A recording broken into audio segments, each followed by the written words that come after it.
Syria welcomes UN Security Council resolution number 2107, ending Iraq's state under the 7th chapter.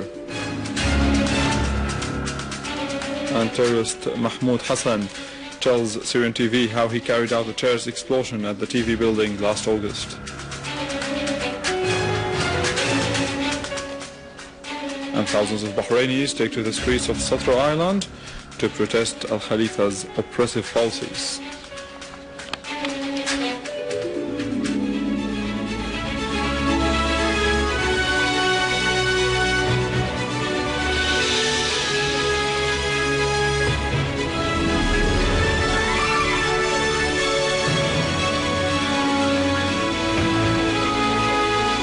Good afternoon, this is news in English from the Syrian Arab Television in Damascus. An official source at the Foreign and Expatriates Ministry said that Syria welcomes UN Security Council resolution number 2107, ending Iraq's state under Chapter 7 of the Charter. The source added that the resolution puts an end to the long stage of suffering for the Iraqi people. And in related news, the Iraqi Prime Minister Noor al-Maliki stressed that being silent about the sectarian killing fatwas is the real danger threatening everyone in the region. In his speech during the ceremony of Iraq's withdrawal from the 7th chapter provisions, al-Maliki said that the Iraqis have besieged al-Qaeda and the other terrorists through the national reconciliation, indicating that the sectarian mobilization is considered the real danger that threatens the entire region. Russian Foreign Minister Sergei Lavrov reiterated Russia's commitment to holding an international conference to solve the crisis in Syria, affirming that supplying more weapons to the Syrian opposition, as he called it, hinders the conference and is a violation of all international resolutions. Speaking at a press conference with Moscow's counterpart Saididin al-Uthmani in Moscow, Lavrov said that Russia is committed to covering and convening the international conference in Syria, according to what has been agreed upon with the Americans on May 7th. Lavrov added that providing weapons to the opposition, which have recently intensified, only means that the precondition set by the foreign-backed militants to restore a balance of power on the battleground is supported by the West and other countries, which are going to supply such weapons, referring that this step contradicts the very concept of the conference, which is to begin without any preconditions. He went on to say that the Western-backed opposition said it won't be attending the conference unless certain conditions are met. Iranian President-elect Hassan Rouhani warned against the foreign plans to strike the region, stressing the necessity for confronting the project of the new Middle East. Addressing the National Media Forum in Tehran, Rouhani said that as Iran, the biggest regional state, it should play a historic role in the region through adopting the policy of moderation. He affirmed that dialogue with other states should be based on mutual respect and interests.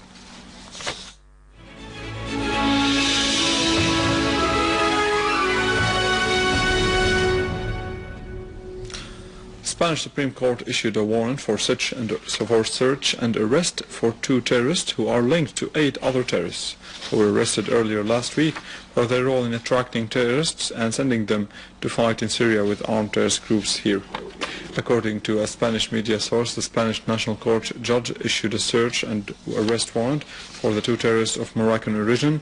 Their names are Ismail Abdulatif, aged 38 years old, who resides in Belgium, and Ahmed Yassin Biso, aged 39 years old, a member of Al-Qaeda terrorist organization, who is on charges of forming terrorist groups and transferring them to Syria. The Spanish newspaper El País quoted the investigating judge as saying that terrorist Ismail Abdulatif traveled to Syria early on April of last year with a group of terrorists, one of them a terrorist who carried out a suicide attack in Syria, as Abdulatif repeated his visit to Syria for 3 other times, at least through Turkey, where Turkey took a role in developing and facilitating the terrorist operations, noting that during the 2nd trip Abdulatif stayed with the 3 suicide bombers in a hotel in Iskenderun city in Turkey, and the 3rd trip coincided with the recruit of new terrorists whom crossed the borders into Syria. The judge explained that the 2nd terrorist, Ahmed Yassin Biso, is a member in a cell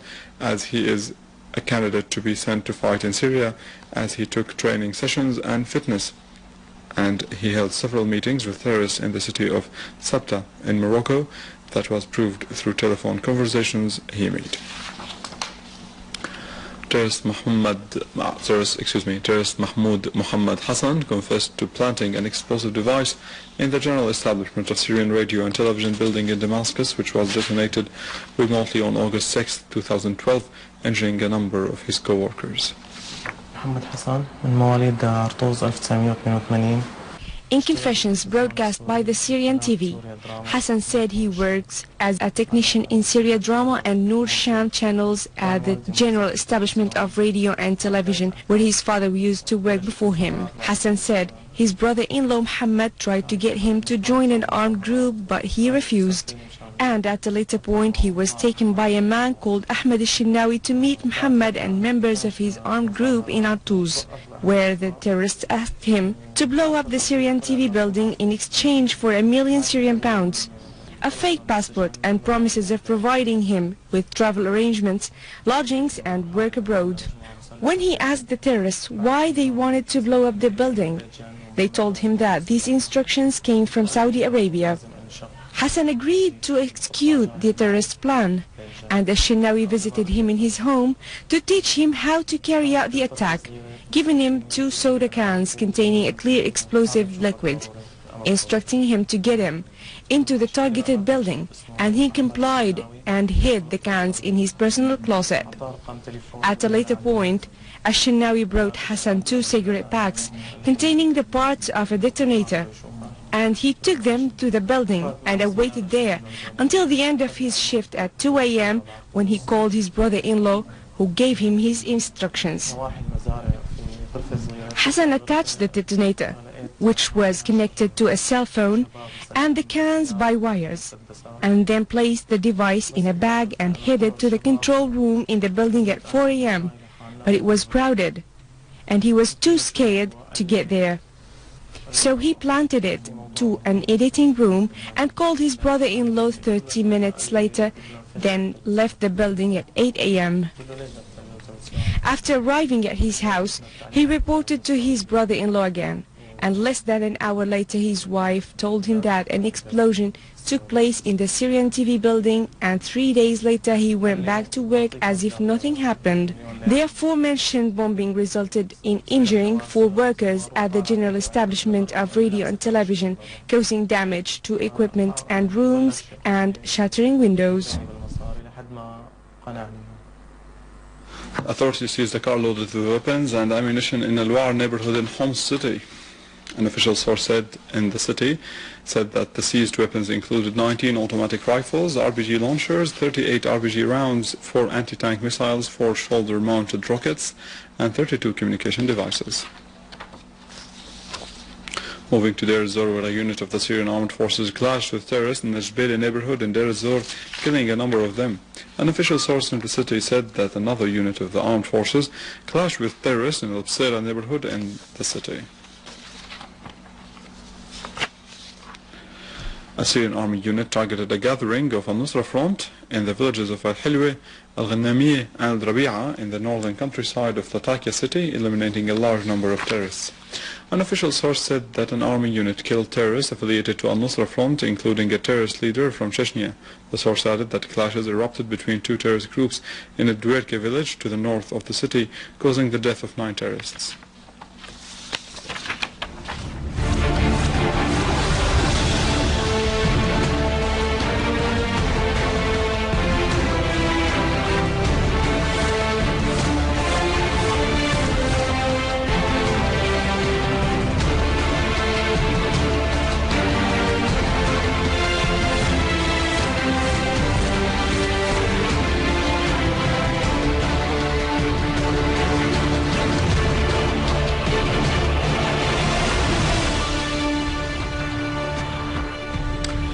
Thousands of Bahraini citizens protested yesterday in Satra Island, to the east of the capital Manama, denouncing the policies of Al Khalifa's authorities and the authorities' continuous work to suppress the peaceful demands of the people for social reforms. The demonstrators demanded the stop of raids and arrests against opposition activists and the peaceful demonstrators, as well as releasing the detained ones. They also asked Prime Minister and the King's uncle, Khalaf bin Salman to step down. The protesters chanted slogans, revolution, revolution till victory, and you won't threaten the people with torture. In a statement issued by the opposition at the end of the protest, the Bahraini opposition stressed that the security mentality that is taken by the Al Khalifa authorities, which messed up the Bahrain stability for decades, is still threatening the citizens and punishing them for their democratic demands, stressing the Bahraini people's insistence on demanding their legitimate rights. That was it. More details on our website www.syriaonline.sy. The government steps to control soaring prices and the latest in the world of finance in our economic news, but after the break.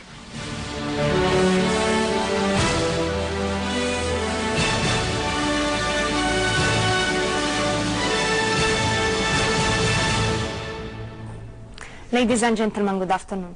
Ministry of Domestic Trade and Consumer Protection stressed taking deterrent penalties and the necessary administrative and legal measures against those who are manipulating the prices with no morals. In a report, the ministry called on its directorates in the governorates to tighten their control on the local markets, specifically the wholesale markets, in order to adhere to the predetermined prices and the approved specifications and the use of the legal invoices in order to achieve the best results. The manager of the water establishment indicated that about 42.9 million cubic meters are being provided daily from the water resources in Damascus countryside, whereas the other amounts are being taken from the Damascus water network. He also said that the investment spending in the establishment reached 11%, while the establishment has worked on a plan for the projects of the year 2013 investment plan, pointing out that the projects include the resources of the water, wells, water networks, and the reservoirs and pumping stations, particularly that the total losses of the drinking water networks in Damascus countryside approached 60%. The plant production director referred to the reasons behind the decrease in the areas planted with cotton as retreating due to the difficult security conditions in some areas, adding that farmers have turned to cultivate vegetables due to their great revenues this season. He also said that the cotton cultivated areas reached 56.9 thousand hectares and the situation of water in the basins is acceptable, noting that the environmental conditions were good during the planting and growth periods, as there were no obstacles facing the crops, specifically with the continuing moderate weather. Futures of the Brent crude dropped in a volatile trading session, its longest losses sequence in 15 years, as the Brent futures for August delivery declined 66 cents per barrel, while the US crude were 8 cents high.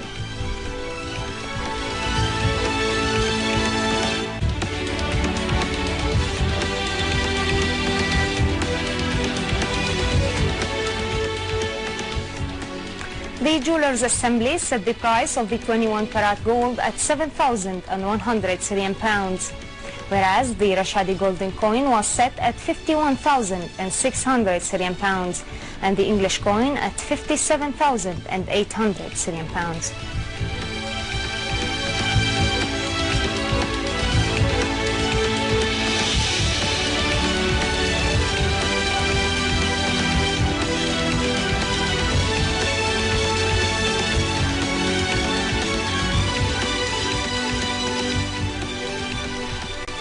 And now over to the exchange rates according to the bulletin of the Central Bank of Syria.